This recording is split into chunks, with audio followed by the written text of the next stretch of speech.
we'll guide you through how to use ChatGPT connectors effectively. If you find this helpful, consider subscribing and liking the video.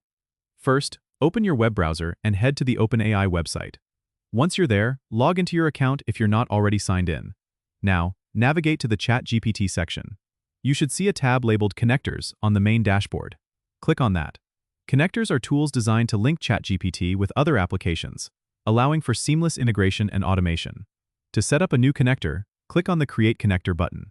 You'll be prompted to choose an application you want ChatGPT to connect with.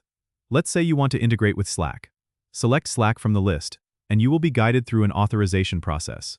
This typically involves granting permissions for ChatGPT to access certain functionalities within Slack. Follow the on-screen instructions to complete this step. Once authorized, you can customize the connector settings. This is where you can define what kind of interactions ChatGPT will handle, such as responding to specific commands or automating certain tasks. Make sure to save your settings. After setting up, test the connector to ensure it's working as expected. You can do this by sending a command from Slack and observing ChatGPT's response. If everything looks good, you're all set. Connectors can also be edited or removed anytime by revisiting the Connectors tab and selecting the appropriate options.